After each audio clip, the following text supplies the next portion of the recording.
नमस्कार मैत्रिणींनो, स्वागत आहे तुमचं आपल्या यूट्यूब चॅनलमध्ये आणि माझ्या लाडक्या मैत्रिणींना सगळ्यांना गुड मॉर्निंग। तर आज ही टिफिनसाठी मी रेसिपी बनवत आहे। झटपट बनणारी आहे, तेवढीच टेस्टी पण आहे आणि पालेभाज्या कशा आपण खाल्ल्या गेल्या पाहिजेत। तर ही आमची शेतातली मस्त अशी कांद्याची पात, हिरवीगार मस्त अशी पात होती।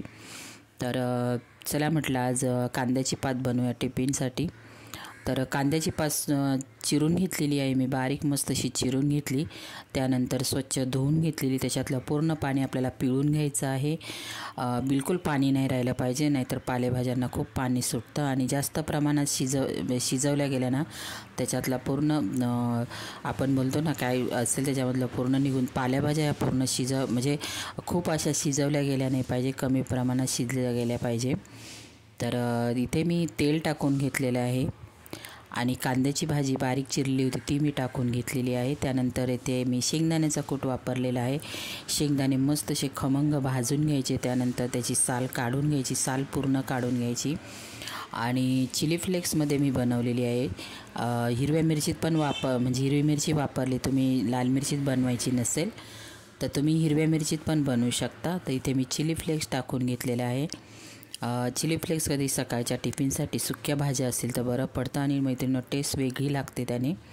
तर पूर्वीच्या काळी हे लाल मिरची अशी कुटून ठेवली जायची खलबत्त्यामध्ये किंवा पाट्यावरती वाटून आणि डब्यात भरून ठेवायची, हिरव्या मिरच्यांचा एवढा वापर नाही करायचे।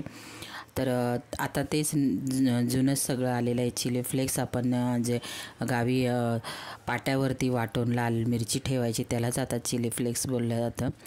तर मी चिली फ्लेक्स टाकून घेतले, छान लागते टेस्ट मैत्रिणी, त्याने वेगळी लागते। तर शेंगदाण्याचा कूट, चिली फ्लेक्स टाकून घेतलेला आहे, मीठ टाकून घेतलेलं आहे आणि बघा परतताच आपली भाजी तयार झालेली आहे। तर आज मी टिफिनसाठी मस्त अशी कांद्याची पात बनवलेली आहे, आपल्या नाशिक पद्धतीने बनवलेली आहे। आणि कोण नाशिककर व्हिडिओ बघत असतील तर नक्की व्हिडिओला लाईक आणि शेअर सबस्क्राईब करायला प्लीज विसरू नका। तर इथे बघा आज मस्त अशी हिरवीगार शेतातली ताजी पात मी मस्त अशी कांद्याची पात बनवलेली आहे टिफिनसाठी मैत्रिणींनो। तरी कांद्याची पातची रेसिपी तुम्हाला कशी वाटली नक्की मला कॉमेंट बॉक्समध्ये सांगा। आणि कोण नवीन मैत्रिणी चॅनल बघत असतील तर प्लीज चॅनलला सबस्क्राईब पण करा। तर बघा मस्त अशी झटपट होणारी आणि खूप छान लागते मैत्रिणींनो कांद्याची पात।